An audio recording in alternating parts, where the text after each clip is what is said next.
जय हिंद दोस्तों। क्या है कि अब हम लोग एक्सरसाइज 9.1 के क्वेश्चन नंबर सेकंड हम लोग आज सॉल्व करेंगे। क्या है कि क्वेश्चन नंबर 1 जो है क्वेश्चन नंबर 2 है जो आप थोड़ा सा देखिए। क्या है कि क्वेश्चन आपके जो क्वेश्चन है आपको डायरेक्ट दिखाई दे रहा होगा क्या क्वेश्चन हमारा है। ठीक है, क्वेश्चन नंबर बोल रहा है कि long tree break due to stone and the broken part bend in such a way that the top of the tree touch the ground with an angle 30 degree the distance between the foot of the tree to the point when the top touch the ground is 8 metre. यानी ground के साथ क्या है 8 metre ये touch है। ठीक है, और find out the height of the tree, यानी आपको इसमें क्या फाइंड करना है, पेड़ की हाइट क्या है। ठीक है, इसी का क्वेश्चन हिंदी में क्वेश्चन क्या है वो क्वेश्चन इसका हिंदी में आप देखिए होगा कि यहाँ पर कि जब जो ट्री है जो जरा हम समझ लेते हैं। एक ट्री है जो कि एक लंबा सा ट्री है, यानी लंबा सा एक पेड़। हम यहाँ पर एक डायग्राम देखिए, थोड़ा सा क्वेश्चन देखिए। एक लॉन्ग ट्री है, एक लॉन्ग ट्री यहाँ पर बना दिया गया है। ठीक है, ये लॉन्ग ट्री है मेरा, एक लंबा सा पेड़ है और इसको क्या हुआ, ये ब्रोकन हो गया, मतलब टूट गया। और टूट कर ये बैंड हो गया, बैंड हुआ तो ये हमारे ग्राउंड यानी सरफेस पर आके गिर गया। जैसे कि मान लीजिए, अदरवाइज मान लीजिए कि अगर हम आपको बताते हैं, आपको ध्यान दीजिएगा कि अगर ये मेरा ये पेन है, ये दोनों आपस में हम लगा लेते हैं। ठीक है, इस तरह से है, ये मेरा ट्री है। मान लीजिए कि मेरा एक ट्री है। अब इसको जैसे एक ट्री है, मान लो ये ट्री है, अब इसको किसी कारण ये मूड कर बैंड हो गया। बैंड हुआ तो ये हमारा क्या हो गया, इस सरफेस के साथ अब मिल गया।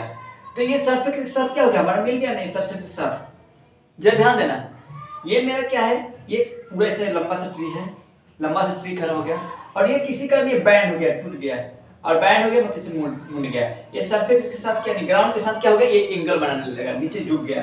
तो वही यहाँ पर देखिएगा, ये मेरा एक पेन है।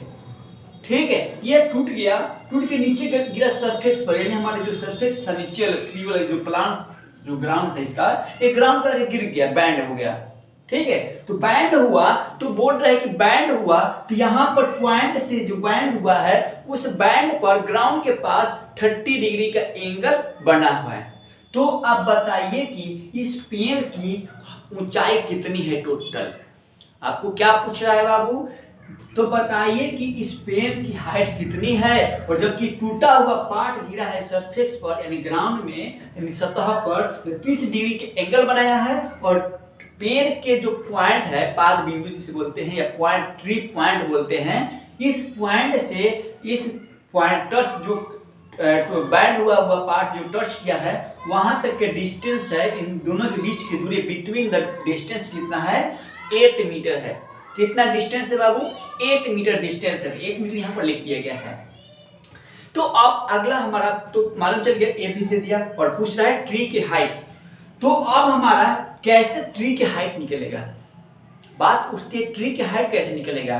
तो पहले आपको सबसे पहले देखना है, एंगल बना है यहाँ पर, इसके सामने वाले क्या होते हैं, परपेंडिकुलर होते हैं।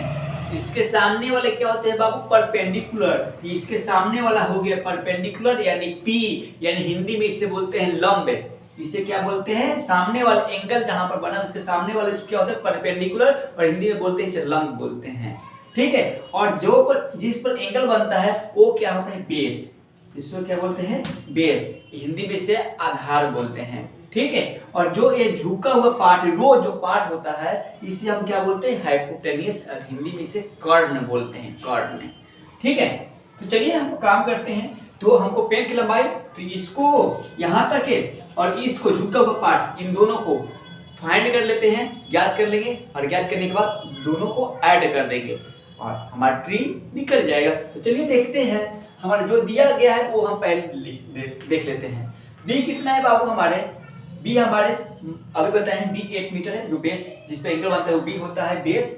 और हमारा थीटा का वैल्यू कितना है, थीटा दिया है हमारे, यानी एंगल कितना बना है, एंगल 30 डिग्री का, तो एंगल हम 30 डिग्री ले लिए हैं, कोई दिक्कत है। और हमको फाइंड क्या करना है, पी फाइंड करना है और एच फाइंड करना है। पी और एच हम फाइंड कर लेते हैं। तो चलिए पी और हमको फाइंड करना है। तो अब पहले हम P और H हमको फाइंड करना है, तो हम H हम वाला ले लेते हैं। तो cos थीटा वाला ले सकते हैं, या अदरवाइज आप tan थीटा वाला डायरेक्ट ले सकते हैं, कोई आप ले सकते हैं, इसमें कोई बंधन नहीं है, इसमें आपकी मन चाहे। बहुत इजी चैप्टर है बाबू, थोड़ा सा माइंड इधर दीजिएगा। तो cos थीटा का फॉर्मूला होता है B/H। cos थीटा क्या होता है B/H, यानी बेस अपॉन हाइपोटेन्यूस होता है, और हिंदी में से क्या बोलते हैं, आधार बट्टे कर्ण बोलते हैं। तो चलिए बेस अपॉन H हो गया, और cos 30 डिग्री, थीटा की वैल्यू 30 और B हमारे बाबू 8 है, 8 यहाँ पर दिखाई दे रहा होगा 8 है, और H हमको नहीं दिया है, तो H को H छोड़ दिए, H को H ही छोड़ दिए। अब देखिए cos 30 डिग्री, तो cos 30 डिग्री का वैल्यू क्या होता है, आपको 8 चैप्टर में बताया गया था। cos 30 का वैल्यू होता है √3/2। क्या होता है, √3/2 equal 8/H by cross multiply BCMP के मतलब क्या होता है बाबू, बाय क्रॉस मल्टीप्लाई। BCMP के मतलब बाय क्रॉस मल्टीप्लाई मैंने कर दिया, तो बाय क्रॉस मल्टीप्लाई किया तो क्या होगा, जिसे बोलते हैं तिरछा तिरछी मल्टीप्लाई करना, इक्वल के बाद होता है, तो ऐसे हम प्रोसेस करते हैं। अब H और √3 से मल्टीप्लाई किए तो कितना हो गया, √3H, और इसे उल्टा यहाँ से मल्टीप्लाई हुआ तो क्या होगा, 2 × 8 होगा 16। तो H बराबर कितना हो गया, √3 को उस साइड भेजेंगे तो क्या होगा, डिवाइड हो जाएगा, कि H इक्वल हो जाएगा 60/√3, 16/√3। तो H का वैल्यू हमारा कितना निकला, H का वैल्यू हमारा निकला 60/√3। यहाँ तक तो क्लियर हो गया। चलिए H का वैल्यू निकल गया हमारा, ये वैल्यू निकल गया, फाइंड हो गया। अब हम P को फाइंड करते हैं, P। तो चलिए P करते हैं। P वाले बाबू tan थीटा इक्वल होता है P/B, P/B, यानी tan थीटा क्या होता है P/B। तो B तो हमको मालूम था ना, और P भी मालूम हो गया। चलिए अब निकाल लेते हैं tan थीटा के।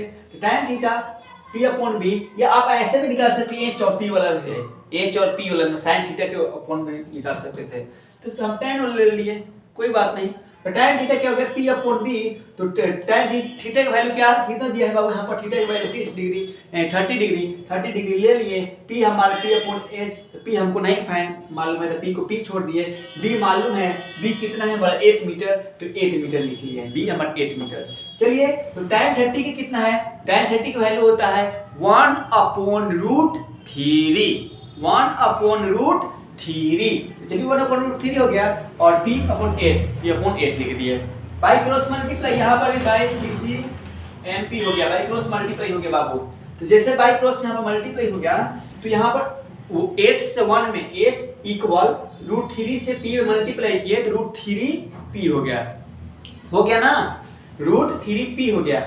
इक्वल में क्या हो जाएगा बाबू, 8 बाई क्रॉस मल्टीप्लाई हुआ है ना, तो इसको हम क्या किए हैं, अब √3 को इस साइड भेजेंगे तो क्या हो जाएगा, 8/√3 हो जाएगा, क्योंकि डिवाइड होगा, इस साइड आएगा तो इक्वल की साइड तो डिवाइड हो गया, 8/√3 इक्वल क्या हो गया, P इक्वल क्या हो गया बाबू हमारा P। अब P इक्वल 8/√3, दोनों को आपस में पलट दिए हैं, तो P इक्वल 8/√3। यहाँ तक तो कोई दिक्कत नहीं है, P भी हमारा निकल गया, P भी निकल गया ना हमारा। तो चलिए अब P भी निकल गया, P भी निकल गया, H भी निकल गया, यानी ये भी निकल गया, ये भी निकल गया। तो पेड़ की हाइट मालूम करना चले, तो पेड़ की हाइट निकाल सकते हो ना, कैसे हाइट निकालोगे, हाइट निकालेंगे, दोनों को P और H को ऐड कर देंगे तो निकल जाएगा। तो हमारा ट्री की हाइट, चलते हैं ट्री हाइट, टोटल ट्री की हाइट क्या हो गया, P+H, P+H बाबू। ट्री की हाइट कैसे निकालेंगे, P+H, यानी परपेंडिकुलर वाले और हाइपोटेन्यूस वाले दोनों को ऐड कर दीजिए। तो ऐड करते हैं तो P+H, तो हो गया P हमारे कितना था यहाँ पर निकला हुआ 8/√3, तो 8/√3 लिख दिए P के, प्लस कैसे है प्लस, H कितना निकला बाबू, H जरा ध्यान देना, H कितना है 60/√3, कितना 16/√3, तो 16/√3 H की जगह लिख दिए 16/√3। तो अब क्या है, दोनों को एलसीएम सिंपलीफाई यानी बट्टा पाके जोड़, जिसे हिंदी में बोलते हैं, इंग्लिश में सिंपलीफाई बोलते हैं। तो सिंपलीफाई आपको ऑफकोर्स करना होगा, दोनों के एलसीएम लिए √3 और दोनों के 8 + 16 लिख दिए। आगे कितना मालूम होगा, 10th क्लास में पढ़ रहे हो ना, भी पढ़ रहे हो तो सब जीरो से आपको बताते हैं, हर एक कंसेप्ट के साथ बताएंगे बाबू। तो 4 आ गया, यानी 8 + 16 कितना होगा 24/√3, 24/√3। तो इसी को हम यहाँ पर ध्यान दीजिएगा, यहाँ पर मैंने लिख दिया है 8 × 3, 8 × 3 कितना होता है 24, 24 को मैंने क्या किया 8 × 3 लिख दिया, यानी 8 × 3 इक्वल कितना हो गया 24, यानी 8 × 3 हो गया 24, अपॉन में √3, तो अपॉन में √3 देखो यहाँ पर लिख दिए हैं।